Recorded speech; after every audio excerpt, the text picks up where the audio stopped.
Hi, everyone. Welcome to our Facebook Live broadcast. I'm Steve Altition, Director of Client Partnerships here at Pacific Cascade Legal. And today I'm here with our founding attorney, Louis Landerholm, to talk about separate property, marital property, and presumption of equal contribution in a divorce, and how that works when the property is a business. So that's a mouthful, Louis. How are you doing today? Yeah, I'm doing well, Steve. How are you? I'm doing well. I am. So lot to do in this one. So let's get started just sort of with the basics. And because it's a lot of times this gets confusing, marital, separate, what that means. And so let's kind of flesh that one out first by starting with just in general, what property does the court have jurisdiction over in a divorce? Yeah, so technically, and this applies to Oregon, but a lot of states are similar. But essentially, the court has jurisdiction over all property in a divorce. In Oregon, we have marital property and we have marital assets. Marital assets are the what you would consider to be like the marital, property that came into existence during the marriage. Then you have marital property that, if you think of it as two kind of circles, and marital property encompasses all property, marital assets is the property within the smaller circle that's come into existence during the marriage. So technically, judge has authority to do whatever they want with any of the property. But most of the time, we're dealing with the portion that's in that smaller circle, that marital asset component that came into existence during the marriage. Yeah. And when you say all property, it it doesn't matter whose name the property is in, does it? Right.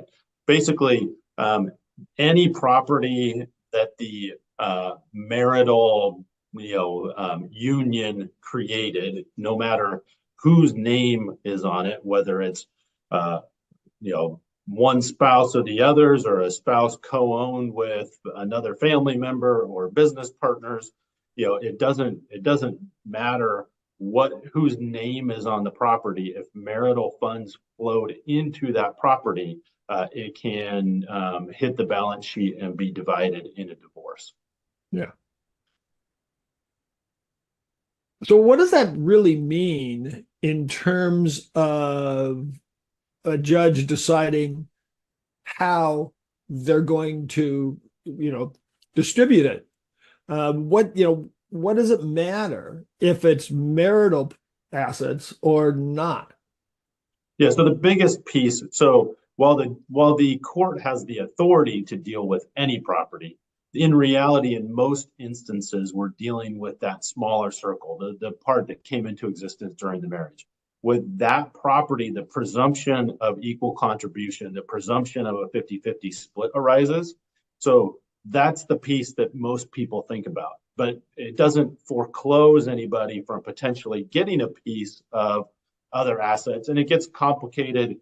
These type of cases where you've got premarital and marital can be very complicated. We have unregistered domestic partnership law in Oregon. Other states like Washington have committed intimate relationship law. So there are potential ways that those assets get pulled into the case. It's just the presumption of a 50-50 split doesn't arise for those additional pieces of property. Another common one is inheritance. Inheritance, so long as it's not commingled, is typically separate property and will not hit the balance sheet and will not be divided. So there's a lot of nuances on the property side of things, but in general, we're normally working with the marital asset component. But you have to keep in mind that, take a retirement account, for example. Yeah. If somebody came into the marriage and they had $100,000 in the retirement account, but during the marriage, the retirement account grew from 100 to 300, that 200 could potentially be split as marital asset. So it gets, complex with the calculation of, what gains are we counting or not counting. But there are a lot of times house value starts at 300 when you get married, but marital funds go into the house. Then the house grows to 700. we've got $400,000 worth of equity that's marital that can potentially be divided. So, it gets, there's a lot of, analysis as far as what happened prior to the marriage and then what happened during the marriage. And those are factual analysis. Yeah. Before we get going on this kind of second half, I want to talk about, which is businesses. Can you just review for us? Because I know a lot of people hear this and think they know what it means, but what a presumption means. What does it mean by presuming it's a marital asset? Does that mean it is what, fact, or what does that mean, that thing presumptively? Yeah, so in the law, it's a big deal because it basically tells you where the starting point is. So then if you want to try to prove something otherwise, you have to prove away from that. So take, for example, a piece of property that you owned for 20 years prior to the marriage. That isn't the presumption of 50-50 split doesn't arise. It's much easier for you to just say, well, I owned this 20 years ago, no marital funds, it's mine, right? Whereas anything that was purchased during the marriage, where the court is going to start at, this is a marital asset. It's going to be divided 50-50, and it's up to one of the parties to rebut that presumption or prove as to the negative why it should not be marital property. So the burden shifts to that party who wants to somehow say, no, this piece of property shouldn't be split. So that's a much more complicated part of the case for that party who's trying to pull that piece out, and a much more expensive part of the case because you have to be the one to prove it. The judge is going to start with, why shouldn't I split this 50-50? So you don't have to prove why you should get something. You're proving why somebody shouldn't get something. And that's just a very different, like starting point for the court and for the law. And so that's why it's such a big deal. As opposed to those cases where people are not married, I mentioned like the unregistered domestic partnership. So the standard in those cases are not about presumptions. It's about what are the intent of the parties.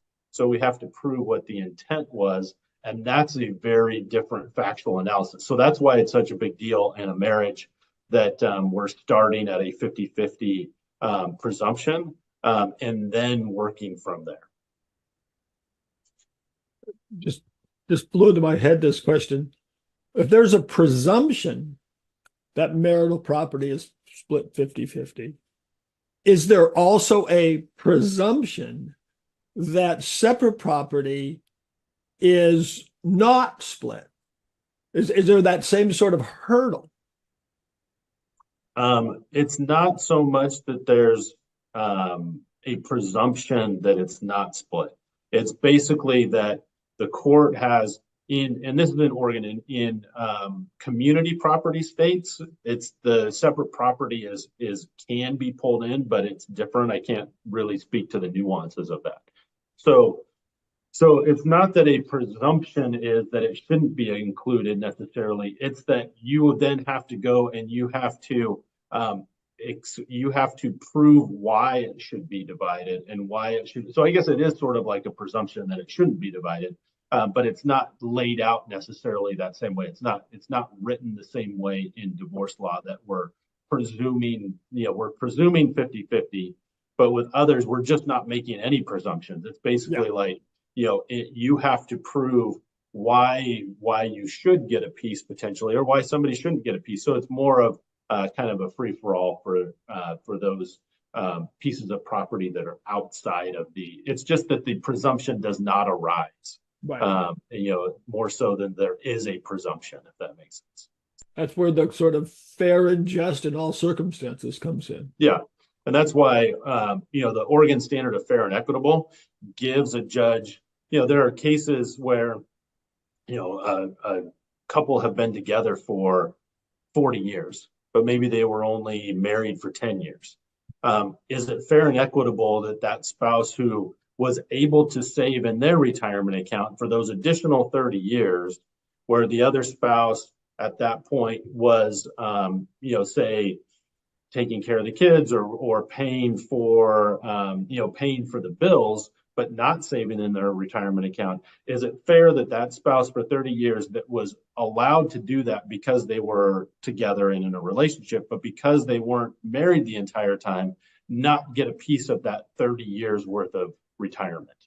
Yeah. So that's where fair and equitable comes in, where the judge can say, no, it's fair to split this retirement account, even though they weren't married during that portion of it. Now, spousal support only relates to the marital component. That's for a different video. But that's there are nuances when it comes to those type of circumstances. Yeah. And when you say split, the judge, does the judge have more power than just to say you get this, you get that when it comes to property? Are there more things a judge can touch on about property and make orders about? Oh yeah, there's lots of things. They can make orders about the mechanics of how it's going to work. In some instances, say there's a reason, say there's little kids, and the judge wants to allow one party who's potentially re-entering the workforce to have an opportunity to refinance the house so that they can stay in the house with the kids. The judge has the authority to say, okay, within a year, within 2 years, you have to refi. If you can't refi within that amount of time, then the house goes up for sale. So it's not just the, I talk about this with people all the time. It's not just the what is going to happen. There's also the how it's going to happen. And the how becomes, in a lot of instances, the most important part of it, because there's multiple ways to do things. And, especially when there's assets that can be traded around, there's potential tax consequences. There's potential, interest between the parties. One party really wants retirement. Another party wants cash. Another party wants the house. Another party wants, the cars or the investments or whatever it is. So there's a lot of trading, and there's a lot of options that the court has when they can make rulings, not only in who's going to get what, but how they're going to get it. Yeah. And that's where you guys come in with your expertise. You've done this, hundreds and hundreds and hundreds of times, and you can see the different ways this can go together. Yeah. And I know we're going to get to the business part of it, but when you throw businesses into the mix, then it's a whole nother ball of wax, because you've got lots of competing interests to figure out in those cases.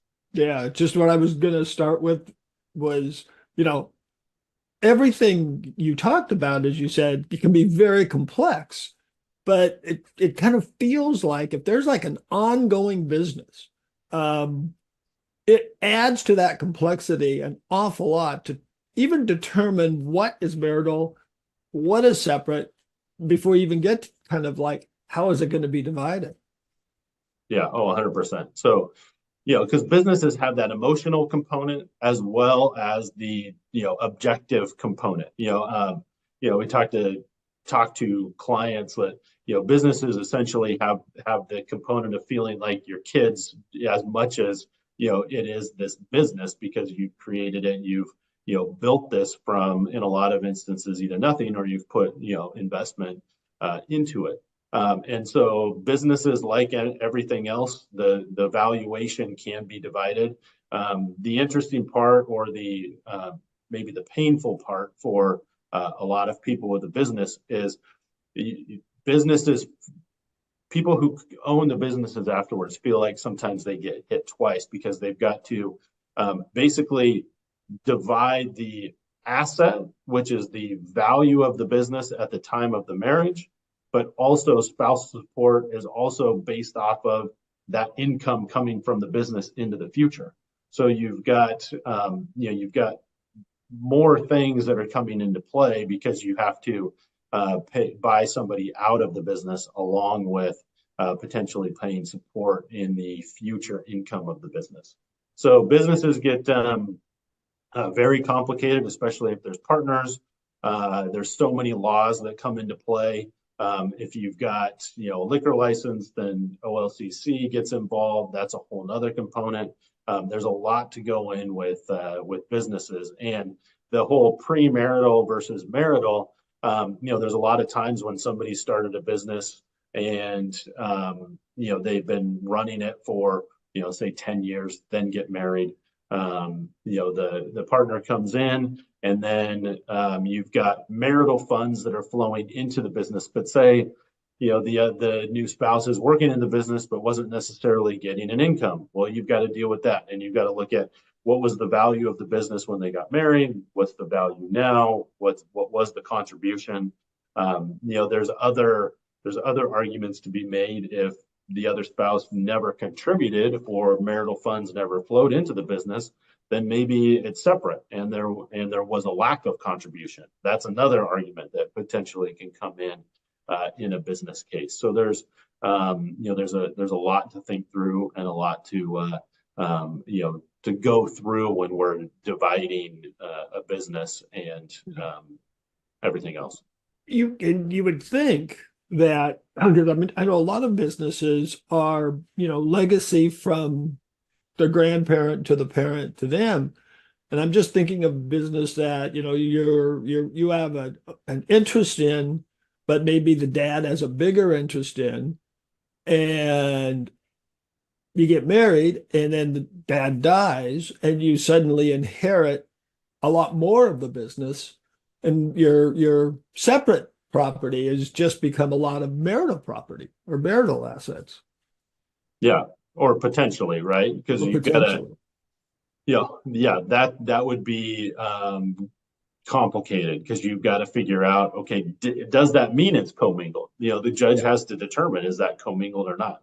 Yeah. I think it depends on how long and what. It's a very factual analysis. The other thing that could be, interesting is, if it's a long-standing family-owned business and one spouse has an ownership interest, what do those bylaws for the business actually say? Does a Yeah. divorce, sometimes a divorce will dissolve the entity. Well, if you're dissolving the entity, you're not just affecting your, your interest or your immediate family, but you're now affecting the larger family who owns this business. So it's really important to understand the business bylaws along with the divorce analysis, so that we know exactly how that's going to play out during the divorce, because there may be reasons that you want to negotiate differently so that it doesn't potentially dissolve a business. So it's really, there's so many moving parts and things to think through when we're dealing with small businesses specifically. Yeah. Yeah. If there are multiple owners, I think I know the answer, but I'm not even sure, of a business and gets involved in a divorce, it sounds like a judge obviously has the power to order the people in the divorce what to do. But can the judge reach out and say something like, it has to be, there's a buy sell, and say that has to be activated or that can't be activated? I mean, can non parties to the divorce get sort of, wrapped into this entire, how a divorce, not necessarily whether it's marital or not, but just how the judge decides to make the division? Yeah, again, this is one of the pieces why small business divorces get really messy, because it can pull in business partners, because that, normally what happens is, or what can happen is, the business gets pulled in and becomes a party to the case, because you've got, especially when shares are involved in this type of things, like, when it's maybe a little bit bigger of a business than, like a small partnership, say. But yes, it's definitely possible that the business is ordered to do something.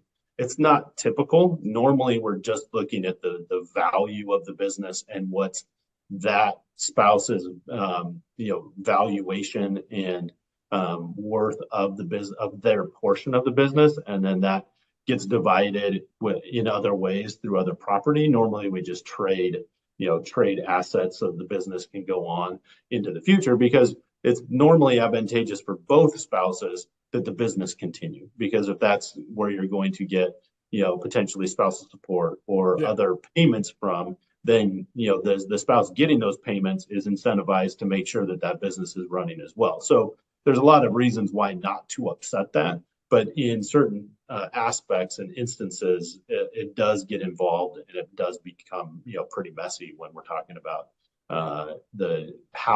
what the business has to do during the divorce. Yeah. Yeah. I know we had a case once where, and I'm sure we've had more of them, sort of the main asset of the business was their right to produce something for another company, which, it was basically, that was it. And both of them wanted to do it. And, that's a right copyright that, has to be dealt with and, under some federal law, I guess. Yeah. Well, and that's why it gets so complicated, because there's so many different areas of law. You've got, potentially like trademark, copyright law, but you also have, regulations, in whether it's environmental regulations, whether it's, different, like OLCC regulations. You've got outside influence and outside rules that apply that have to be dealt with.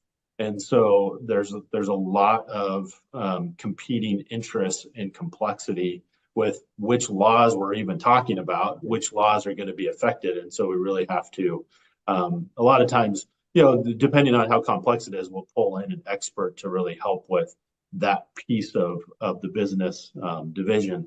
But we've done creative things with businesses, like keeping a spouse on payroll so that we didn't have to necessarily divide the business itself, because the bylaws were going to require that, unless one of the spouses could stay on as a co-owner. And so there are ways to do things if it makes sense for everybody, but it just really takes a lot more planning and a lot more analysis and deciding how we want to move forward. Yeah. And again, I think that's where experience with business ownership issues in divorce comes in. It's almost like you're doing two different kinds of law in the same case. Yeah. Or three or four. Or three or four. It can be a lot of different areas and types of law all coming together in the same case. But and then you throw in the emotions of it all, because that's the spouse who has put their blood, sweat, and tears into this business. There's that component as well. So yeah, business divorces can be really tricky and complex. Yeah. Yeah. I imagine even the complexity goes after the divorce is over. What happens if, like you said, you keep one of the spouses on, and then 3 years later, the other spouse, finds someone else to marry who wants the old spouse fired. Yeah.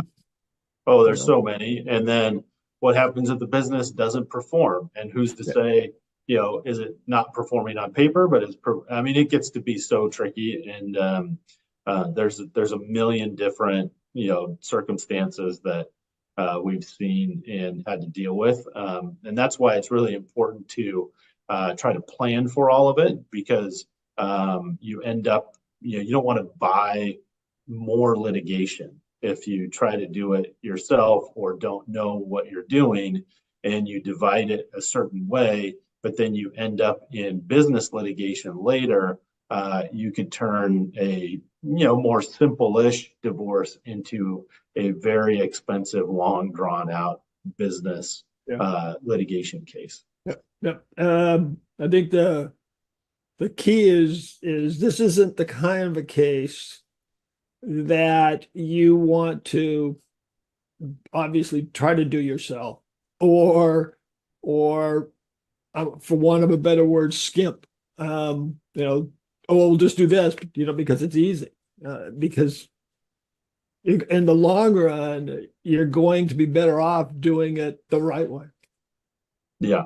At least getting some professionals involved to ask through how should we do this, because it it will be very costly later. I mean, Yeah. it would turn, for example, you know, it's probably a 10x. You know, if a divorce was going to cost 15, 20,000 to get through it, you know, with a business, maybe a little bit more. If you get into business litigation over some complex issue, it can easily be 150, 200, $300,000 in a blink of an eye, because it just, you know, it gets nasty fast. Yeah. No, be prepared. And you need to, you know, someone will say, well, hold on, that's way a lot of money, but you're going to need it. I mean, there are other professions, like you just said, that are going to be involved. I mean, there's going to be people who value the business, who, you know, the other financial side of it. Right.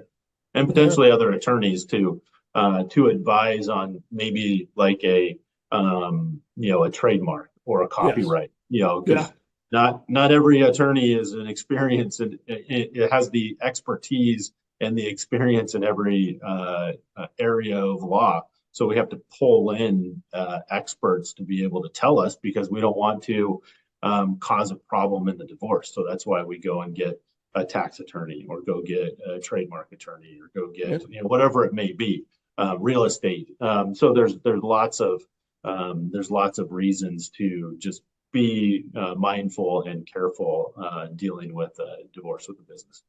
Oh my gosh. Absolutely. Wow. Louis, thank you for sitting down today to talk about this. This is really important stuff. It's really easy to mess it up. It's, you know, really easy to overlook things. Yeah. One last thing I'm talking about, and I remember you and I talked about this with a attorney who only does like liquor licenses. And she was talking about a couple who got a divorce. No big deal. It was easy. Um, she gave the business to the husband, walked away. And OLCC walked in 2 months later and fined him $150,000 because she was no longer on the license. Yeah. Who'd have thunk it? Oh, That's why I bring up OLCC, because yeah, we've had multiple cases that most of the parties don't think about that yeah, when they're moving forward. And so it can be, that was the type of case where we left the one spouse on as an owner, because the business entity didn't want to have to go through the OLCC recertification because of how costly yeah. and time consuming. And so that's why we had to do something a little bit different in that case, to avoid the complexity of the regulations. Oh my God. Oh my God. That's stuff. That's nightmare stuff. Yeah. And you know, that's what's got to be fixed by a good attorney. And so thank you. Thank you again for being here. You know, just going through that whole marital presumption of equal contribution, all of that stuff, and especially how it works with a business. I think that's incredibly important for people to know. So thank you for doing this today. Yeah, you're welcome. And everyone else, thank you for joining us. And of course, as always, if anyone has any further questions, please feel free to contact us. We'll get you connected with an attorney who can help